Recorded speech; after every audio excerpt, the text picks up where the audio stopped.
अक्सर चौराहे पे योद्धाओं की मूर्तियां बनी होती है उनके घोड़ों के साथ, तो इसके पीछे कोई मतलब या कोई राज होता है? हाँ, होता है ना। कैसे?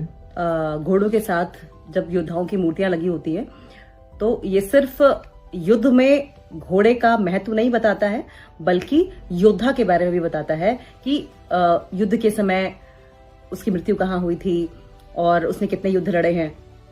ठीक है, ये कितना सच है कि घोड़े को देखकर योद्धा के बारे में पता लगाया जा सकता है? बिल्कुल सच है। घोड़े के पैरों को देखकर योद्धा के बारे में पता लगाया जा सकता है कि वो वीर गति को प्राप्त हुआ था या नहीं हुआ था, युद्ध भूमि में वीर गति को प्राप्त हुआ था या कहीं और जाकर मृत्यु को प्राप्त हुआ था। ठीक है, अक्सर कितने तरह के घोड़ों वाली मूर्तियां चौराहे पर दिखती हैं? अक्सर 3 तरह के घोड़ों वाली मूर्तियां चौराहों पर दिखती हैं। पहला, जिसमें दोनों पैर ऊपर होते हैं, योद्धा वीरांगना के साथ, और दूसरी मूर्ति ऐसी होती है जिसमें सिर्फ एक पैर ऊपर होता है और घोड़े के ऊपर वीरांगना या योद्धा बैठा होता है, और तीसरी जिसके चारों पैर नॉर्मल होते हैं, जमीन पर होते हैं। ठीक है, योद्धा जब ऐसे घोड़े पर सवार हो जिसके दोनों पैर हवा में हो, उसका क्या मतलब होता है?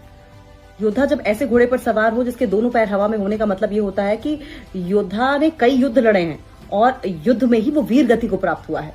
अच्छा, ठीक है, योद्धा जब ऐसे घोड़े पर सवार हो जिसका एक पैर हवा में हो, उसका क्या मतलब होता है? इसका मतलब ये होता है कि योद्धा युद्ध में घायल हुआ, लेकिन वो युद्ध भूमि में नहीं मारा गया, वो कहीं और जाकर या तो इलाज के दौरान उसकी मृत्यु हुई है या फिर उन जख्मों की वजह से युद्ध भूमि से दूर मृत्यु हुई है। ठीक है, योद्धा जब ऐसे घोड़े पर सवार हो जिसके चारों पैर जमीन पर हो, उसका क्या मतलब है? इसका मतलब ये होता है कि योद्धा कई युद्धों में शामिल हुआ है, उसने कई युद्ध लड़े हैं, लेकिन वो सामान्य कारणों से मारा गया है, युद्ध भूमि में नहीं मारा गया।